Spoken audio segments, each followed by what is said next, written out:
Presidente della SD Akragas 2018 Giovanni Castronovo, direttore sportivo Ernesto Russello e l'allenatore Corrado Mutolo sono al lavoro per costruire la squadra che quasi certamente sarà ripescata in eccellenza.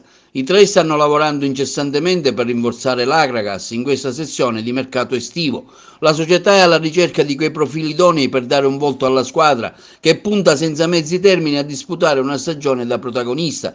Sono state altresì intavolate diverse trattative importanti che i due dirigenti e l'allenatore dell'Akragas sperano di concludere nelle prossime ore per regalare ai tifosi una squadra altamente competitiva. Tanti giocatori si sono pure proposti con l'intenzione di dare il proprio contributo alla nuova Akragas. Il presidente, l'avvocato Giovanni Castronovo, afferma: stiamo operando sul mercato in maniera assolutamente precisa e puntuale, stiamo individuando i profili giusti e le personalità adeguate per vestire la gloriosa maglia dell'Akragas. Nonostante le idee siano chiare, non abbiamo fretta di costruire subito la squadra, vogliamo prendere calciatori degni di vestire la maglia bianca-azzurra.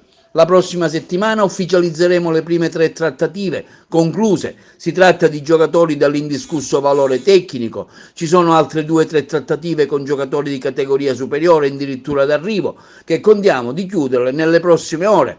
L'avvocato Giovanni Castronovo inoltre tiene a smentire categoricamente le voci artatamente messe in giro da alcuni dirigenti e giocatori di altre società sull'impossibilità del ripescaggio della squadra.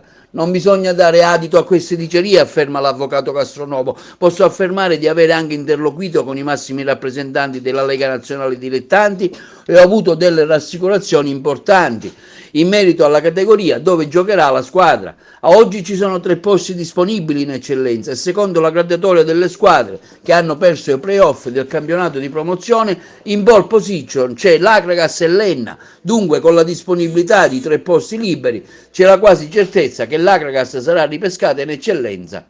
Intanto il collega Carmelo Lentini ha ricevuto l'incarico di vice delegato della FIGC Agrigento, un incarico che a detta di Lentini lo inorgoglisce e che per questo motivo, scrive il Lentini, il presidente della Lega Nazionale Dilettanti, ingegnere Santino Lopressi, del comitato regionale per la fiducia accordata. Il ringrazio va anche per Lentini esteso a Stefano Valenti e ad Angelo Caramanno per aver proposto la mia persona. Lentini conclude: cercherò di dare il massimo di collaborazione a tutti i componenti. Tra i nuovi nominato anche Angelo Aero Farulla.